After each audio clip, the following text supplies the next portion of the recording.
नमस्कार जय जगन्नाथ यात्रा दरबार चैनल रे आपणक स्वागत। आज आपण मानक पई नहीं आसीछु अपडेट यात्रा ग्रांड महल मो गहणे अच्छा प्रफुल्ल बाबू मैनेजर कौन कहि 2024-25 गोटे यात्रा वर्ष सबू यात्रा अनुष्ठान पे गोटे चैलेंज थाए जे केमती सुंदर नाटक सुंदर साजसज्जा सुंदर प्रिपेरेसन नहीं कि कमिटी को प्रेजेंट कले कमिटी मैंने बुक करेंगे कहीं बिना कमिटी रे यात्रा अनुष्ठान जीवा असंभव ताकू नहीं कि 2024-25 वर्ष पर कौन प्रिपेयर कर विषय नहीं विस्तृत भाव में कह जय जगन्नाथ यात्रा दरबार चैनल को प्रथम मोर स्वागत। आज जो नवबाबू सहित मोर साक्षात से प्रथम पर्यायर से चाहती यही 2024-25 जो आम मैदान को ले चाहूँ ये गोटे नुआ यात्रा अनुष्ठान जे ग्रांड महल नुआ मालिक जन प्रयास कर समस्त सहित समस्त सहित चैलेंज कर ठीक भाव साजसजा देखा सहित समकक्ष होगी पुणी यात्रा पर ठीक भाव चल पुणी आने पाखे पहुँचापी आम रिक्स नहीं मैनेजर जे केमी भाव रिक्स नहीं चलैकी आनी पुणी पाखे पहुँचे आम निजे सक्सेस हम बोली से उपरवान सब डाकुँ से ठाकुर आमको जी जहाँ साहय करेंगे साहे माध्यम आम कर भरोसा बर्तमान जे आम प्रयोजक अच्छा निरंजन साहू सी जड़े बहुत दिन प्रेमी निजे दर्शक जमी निजे जन कलाकार खाली यात्रा देखती से अभिनय करती पिलादिन पूर्वपुरुष भी बापा मु जानी मुझे अभिनय करूली बहुत दिन पूर्व यही बाली अंतर सी जन थे कमिटीर माने ग्रेट कह गले चले कमिटीर प्रेसिडेंट थे सी जी बाली अंतर यात्रा पटिया से भल मन सी ही आम सी दायित्व नहीं पका मुझे पूर्व भी जानी जहा सी तो ना पुओ ना रखापी ना को रखी कला को भी से निजे निजे प्रदर्शन करने बहुत कलाकार मुहर दाना देवाई परिवार को सुरक्षित रखापी से चिंताधारा नहीं से आगे जाइए कौन हम ठाकुर जानते जहाँ अनुष्ठान या 200 कलाकार दाना देती आमको दाना देती आमको सब प्रकार फैसिलिटी देती आमको साहय कर साहय आगे चलते केते दूर केते कौन करेंगे से तरह भगवान तुमको कह आम केते दूर साहय करा हाथ कथा किंतु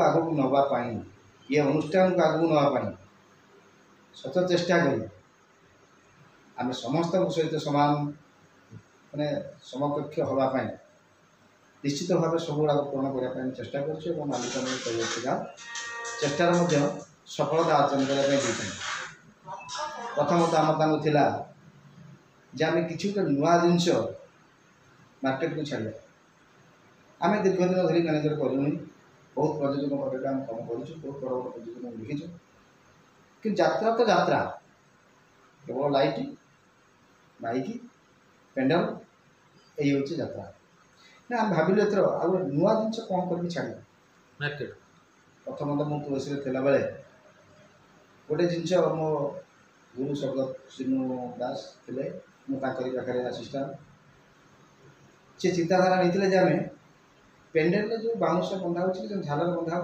उठेदवा कि बस दिन कथा हो जोटा कि प्रथम स्टील पेंडाल प्रथम से राज आमको आम राज अच्छी कम कर सी आम गाड़ी जो नक्शा देखी जे यटा को आम कले आ झालर बांधा ना कि आम यात्रा कला प्रथम सिस्टम देखी जे झालर गोटे बंधा लाइट बंधा माइक बंधा यात्रा हम सी आम गाड़ी प्रथम देखी झालर आम बांधानी कपड़ा झालर आम तो स्टील झालर करदे ସେଇଟାକୁ କରିବାକୁ ହେଲେ ଗୁଡ଼ାଏ ଅର୍ଥ ଦରକାର, ସେମିତି ପ୍ରଯୋଜକ ଜଣ ଦରକାର, ଅଧିକା ଗାଡ଼ି ବି ଦରକାର, ତେଣୁକରି ଗାଡ଼ି ଦରକାର, ସବୁକିଛି ଲେବର ଦରକାର, ସବୁ ଦରକାର। ସବୁ କରିବା ପାଇଁ ସାହସ ଦରକାର ସେମିତି ପ୍ରଯୋଜକଙ୍କର। ଆମେ କିନ୍ତୁ ସାହସ ନେଇକି ମୋ ଗୁରୁ ଏବଂ ମୁଁ ଆସିଷ୍ଟାଣ୍ଟ ବସିକିରି ସେ ରାଜ୍ୟକୁ ଡାକିକିରି ତା ମ୍ୟାପ୍ ଦେଖିକିରି ସ୍ଥିର କରିଥିଲୁ ସେଇଟା କରିବା ପାଇଁ ଏବଂ କରିକି ତାକୁ ଯାତ୍ରା ଜଗତରେ ପ୍ରଥମ କରିକି ଆମେ ଷ୍ଟିଲ୍ ପ୍ୟାଣ୍ଡେଲ ବା ଷ୍ଟିଲ୍ ଝାଲର ତିଆରି କରିଥିଲୁ।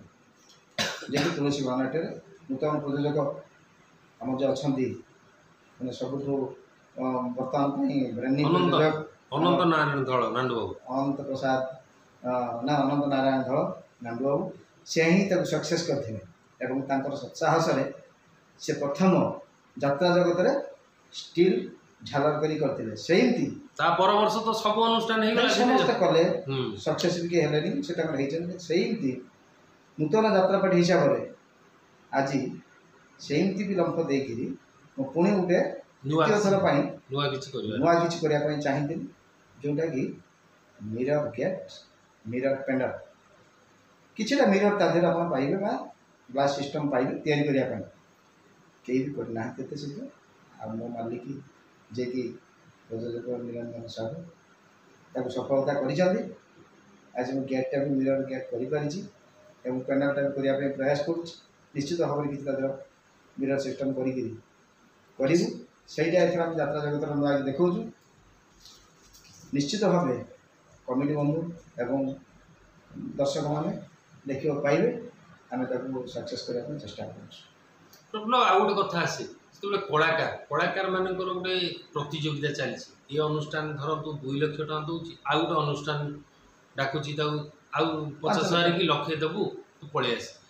ଏଇ ଯେଉଁ ପ୍ରତିଯୋଗିତା ଚାଲିଛି ପ୍ରଯୋଜକ ଭିତରେ, ଯାହାଫଳରେ କି ପ୍ରଯୋଜକ ମାନଙ୍କର ଆଶା ଧୀରେ ଧୀରେ ମଉଳି ଗଲାଣି, ସେ କ୍ଷେତ୍ରରେ ଆପଣ ସାରଥୀ ହେଇକି ନିରଞ୍ଜନ ବାବୁ କ'ଣ ସହଯୋଗ କରିବେ ବୋଲି ଆଶା ରଖିଛନ୍ତି? ମୁଁ ନିରଞ୍ଜନ ବାବୁଙ୍କୁ ସହଯୋଗ କରିବା ପାଇଁ ଏତିକି ଚାହୁଁଛି ଯେ ଆମେ ଯାତ୍ରା କରିବା। କାହିଁକି କହିବାର, ମୁଁ ଏଠି ବ୍ରେକ୍ କରୁଛି ଆପଣଙ୍କୁ, କହିବାର ଯାତ୍ରା ଅନୁଷ୍ଠାନ ବାହାରିବାର ଠିକ୍ 4ଟା 5ଟା କ୍ୟାମ୍ପରେ କେଉଁ କଳାକାର ନଥିବ, ପଳେଇଥିବ। এইসব ପ୍ରୋବ୍ଲେମ୍ ଗୁଡ଼ା ବହୁତ ପ୍ରକାର ମୁଁ ପ୍ରାୟ ଯାତ୍ରା ଅନୁଷ୍ଠାନ ଦେଖିବାକୁ ମିଳେ। ସେଇଟାକୁ ଯେଉଁଟାକି ନୂଆ ପ୍ରଯୋଜକ ହିସାବରେ ତାଙ୍କୁ ଆପଣ କ'ଣ ବ୍ୟାକ୍ ସପୋର୍ଟ ଦେବେ? ସେଇଥିପାଇଁ ଦୀର୍ଘ ଦିନର ମ୍ୟାନେଜର ଦକ୍ଷତା ହିସାବରେ ମୁଁ ବା ମୋର ଆଉ ଜଣେ ବନ୍ଧୁ ପକବାବୁ 2 ଜଣ ଯାକ ଏଠି ଆମେ ମୁଣ୍ଡ ଖେଳେଇଛୁ। ସେ ପ୍ରଥମେ ଏଠି ଆୟୋଜନ କରି ସବୁ କିଛି ଠିକ୍ କରିଥିଲେ। ଶେଷରେ ମୁଁ ବି ଆସି ପହଞ୍ଚିଲି, ତାଙ୍କୁ ସାହାଯ୍ୟ କଲି। ଆମର ଲକ୍ଷ୍ୟ ଯେ ଆମେ ଶୃଙ୍ଖଳିତ, ଯେଉଁମାନଙ୍କୁ ଆମେ ଆଜି ପର୍ଯ୍ୟନ୍ତ ଦେଖି ଆସୁଛୁ ଶୃଙ୍ଖଳିତ, ବରଂ କମ୍ ହଉ, ତାଙ୍କର କର୍ମଚାରଣା କମ ହେଇଯାଉ, କିନ୍ତୁ ଆମେ ଯେଉଁ ଅନୁଷ୍ଠାନ ତିଆରି କରୁଛୁ ସେଇ ପ୍ରକାର ଲୋକଙ୍କୁ ନ ଆଣିକି ଠିକ୍ ଶୃଙ୍ଖଳିତ ଭାବରେ ଯିଏ ଆମ ପାଖରେ ଗୋଟେ ବର୍ଷ ପୁରା କରି ମୁଣ୍ଡ ରହିବ, ଆମକୁ ସେ ସାହାଯ୍ୟ କରିବ ବା ବିଶୃଙ୍ଖଳିତ କିଛି ହେବନି, ସେମିତି ଭଲ ଲୋକ ଆମେ ଆଣିକି ଆମ ଜାଣିବାରେ ଆମ ଦୀର୍ଘ ଦିନର ଏକ୍ସପିରିଏନ୍ସ ଭିତରେ ଆମେ ମାଲିକଙ୍କୁ ଆଣି ଜୁଟେଇଛୁ ଏବଂ ମାଲିକଙ୍କର ବର୍ଷ ଯାକ ସେମିତି କିଛି ଅସୁବିଧା ନ ହେଉ ବା ସେମିତି କିଛି ହଇରାଣ ସେ ନ ପଡ଼ନ୍ତୁ। ଯେଉଁ 5 ପଇସା ଖର୍ଚ୍ଚ କରୁଛନ୍ତି ସେ 5 ପଇସା ନ ମିଳିପାରେ, କିନ୍ତୁ ବିଶୃଙ୍ଖଳିତ ହିସାବରେ ଯେମିତି ସେ କୋର୍ଟ ପାର୍ଟି ବନ୍ଦ ହେଇଯିବା, ରହିଯିବା, କଳାକାର ପଳେଇଯିବା, ଆପଣ ଯେଉଁଟା କହିଲେ ସେମିତି କିଛି ହେବ ନାହିଁ ବୋଲି ଆମେ ସେ ଆଶା ରଖିକି ସେ ପ୍ରକାର ଯେଉଁମାନେ ଶୃଙ୍ଖଳିତ କଳାକାର ଆମେ ଆମ ଅନୁଷ୍ଠାନରେ ତାଙ୍କୁ ଯୋଗଦାନ କରିବା ପାଇଁ ଆହ୍ୱାନ କରିଛୁ। କାହିଁକି କହିବାର ପ୍ରଫୁଲ୍ଲ ବାବୁ, ଏଇ ବିଗତ କିଛି ଦିନ ତଳେ ଆମେ ଗୋଟେ ଦେଇଥିଲୁ ଚିନ୍ତାମଣି ନାଟ୍ୟ ମଣ୍ଡପ, ଯେଉଁଟାକି ଶ୍ରୀଯୁକ୍ତ କ୍ଷୀର କୁମାର ସ୍ୱର୍ଣ୍ଣମହଲର ମାଲିକ, କି କଳାକାରଙ୍କର ଯେଉଁ ଅଦଳ ବଦଳ ଏଇ ଯେଉଁ ରେଟ୍ ବଢ଼େଇକିରି ଅନୁଷ୍ଠାନ ଅଲଗା ପ୍ରଯୋଜକ ନେଇଯିବା ଫଳରେ ଯାହାଫଳରେ କି ସିଏ ନିଜେ ଓହରି ଗଲେ, କହିଲେ ନାଇଁ ମୋର ଆଉ ଗୋଟିଏ ଥାଉ ସେତିକି। କହିବାର କଥା ହେଉଛି ଗୋଟେ ନୂଆ ପ୍ରଯୋଜକ ଯେତେବେଳେ ଲମ୍ପ ମାରିଛନ୍ତି, ଗୋଟେ ରିସ୍କ ନେବାକୁ ଚାହୁଁଛନ୍ତି, ଇନ୍ ଫ୍ୟୁଚରରେ ଯଦି ଅସୁବିଧା କ'ଣ ହେଇଯିବ, ସେଥିପାଇଁ ଆପଣ କେତେ ସାରଥୀ ହେଇକି ତାଙ୍କୁ ସହଯୋଗ କରିବେ? ସମ୍ପୂର୍ଣ୍ଣ ଭାବରେ ତାଙ୍କୁ ସାରଥୀ ହେବା ପାଇଁ ସେଇଥିପାଇଁ ତ ଆମେ ଶୃଙ୍ଖଳିତ ରୂପ ରଖିଛୁ।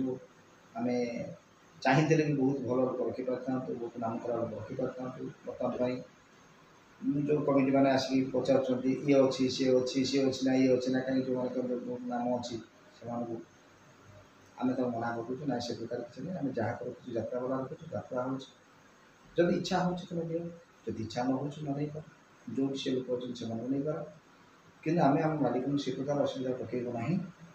ବର୍ଷ ଯାକ ଯାତ୍ରା କରିବୁ, ବାହାରିବୁ ଅଗଷ୍ଟରେ, ପୁଣି ଯାତ୍ରା ବନ୍ଦ କରିବୁ ଜୁନରେ। ତା ମଝିରେ ପାର୍ଟି ବନ୍ଦ ନ ହଉ, ଯାତ୍ରା ଚାଲୁ। ତାପରେ ଆର ବର୍ଷକୁ କ'ଣ ଷ୍ଟେପ୍ ନେବେ, କ'ଣ ତାଙ୍କ ମନ ଭିତରକୁ ଆସିବ, ମାଲିକଙ୍କର କେତେ ଦୂର ସଫଳତା ହେଲେ କି ଏଥିରୁ ଓହରି ଦେଇକି ସେମାନଙ୍କର କିଛି ଅସମ୍ଭବ ନାହିଁ ଯେଉଁମାନଙ୍କର ଇଏରେ, ସେଇଟା ତ ଭଗବାନ କହିବ ଏବଂ ସମୟ କହିବ।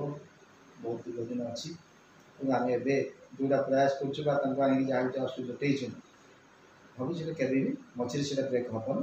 ଠିକ୍ ଭାବେ ରଥ ଯାଇକି ଠିକ୍ ସ୍ଥାନରେ ପହଞ୍ଚୁ ବୋଲି ଆମେ ଚଲେଇଛୁ। ଆଉ ଗ୍ରାଣ୍ଡ ମହଲ ପରିବାର ତରଫରୁ 2024-25 ବର୍ଷ ପାଇଁ ସାରା ଓଡ଼ିଶାର ଯାତ୍ରା ପ୍ରେମୀ କମିଟି ମାନଙ୍କୁ କ'ଣ ମେसेज ଦେବେ? ଯାତ୍ରା ପ୍ରେମୀ ଆଉ କମିଟି ମାନଙ୍କୁ ଆମେ ଏଇ ମେसेज ଦେଉଛୁ, ଏଇ ଗ୍ରାଣ୍ଡ ମହଲ ଯାତ୍ରା ଅନୁଷ୍ଠାନ ଯେଉଁ ତିଆରି ହେଇଛି, ଏଠି ଯେଉଁ କମିଟି ଗୋଟିଏ ଟଙ୍କା ଦେଲେ ବି, ଯେଉଁ ଭରସା ଯୋଗ୍ୟ ନେଇକି ଆଣିକି ଦେବେ, ଠିକ୍ ଟାଇମ୍ରେ ଯାତ୍ରା ପହଞ୍ଚିବ, ଠିକ୍ ସମୟରେ ଯାତ୍ରା କରିବୁ।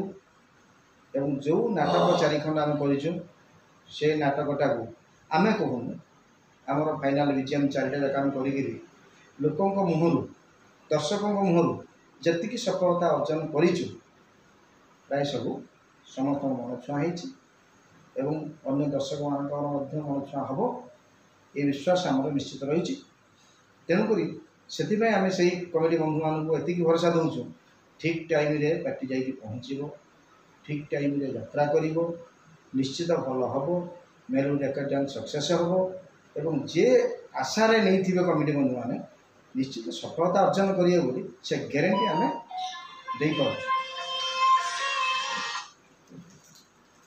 ପ୍ରଥମ କ୍ୟାମ୍ପ ଗ୍ରାଣ୍ଡ ମହଲର କୋଉଠି ଓପନିଂ କରିବେ ବୋଲି ପ୍ରିପେୟାର ହେଇଛନ୍ତି? ଭୁବନେଶ୍ୱର ରୂପାଲି ସିତୁ ବାବୁଙ୍କ ସହିତ କଥା ହେଇଥିଲେ? ବାବୁଙ୍କ ସହିତ କଥା ହେଇକି ସରିଯାଇଛି କଥା। ଆମେ ଖାଲି ତାଙ୍କୁ ଡେଟ୍ଟା ଫାଇନାଲ୍ ଦେବୁ, ଦେଇକି ଆମେ ସେଠି ଯାତ୍ରା କରିବୁ ନିଶ୍ଚିତ। କାହିଁକି ଏବେ ସ୍ୱର୍ଣ୍ଣ ମହଲ ପଡ଼ିଥିଲା, ମୋତେ ଯାଇଛି ଏବଂ ତାପରେ ଗ୍ରାଣ୍ଡ ମହଲ କରିବୁ, ଏଇଟା ହେଉଛି ଫାଇନାଲ୍। କେତେ ତାରିଖ ସୁଦ୍ଧା ଚିନ୍ତା କରୁଛୁ, କାହିଁକିନା ଆମେ ତ ନୂଆ ଜିନିଷ କରୁଛୁ, ଏପର୍ଯ୍ୟନ୍ତ ସବୁ ଟାଇମ୍ ଲାଗିବ ଟିକେ? ଟାଇମ୍ ଲାଗିବ କ'ଣ, ଆମ ପାଇଁ ଟାଇମ୍ କିଛି ଦରକାର ନାହିଁ, କିନ୍ତୁ ଯେଉଁଟାକି ମେକାନିକ୍ ମାନେ କରିବେ ଆସିକି ସେମାନଙ୍କୁ ତ ଟାଇମ୍ ଦରକାର, ସେମାନଙ୍କ ପାଇଁ ଆମେ ଚିନ୍ତା କରୁଛୁ। ତଥାପି ଆମେ ପ୍ରୟାସ ପୁରା ଜାରି ରଖିଛୁ, 14 ତାରିଖ ଭିତରେ କାଢ଼ିବୁ। 14 ମାନେ ଅଗଷ୍ଟ 15 ତାରିଖ ସୁଦ୍ଧା ବୋଧେ ଗ୍ରାଣ୍ଡ ଅଗଷ୍ଟ ମହଲ 15 ତାରିଖ ପୂର୍ବରୁ ଯେ ଆମେ 14 ତାରିଖରେ ଯାତ୍ରା କରିବୁ ସମ୍ପୂର୍ଣ୍ଣ ଭାବେ ନିଷ୍ପତ୍ତି ନେଇ ସାରିଛୁ, କରିବୁ ମଧ୍ୟ। ଧନ୍ୟବାଦ ଆମକୁ ସମୟ ଦେଇଥିଲେ। ଜୟ ଜଗନ୍ନାଥ। ଜୟ ଜଗନ୍ନାଥ।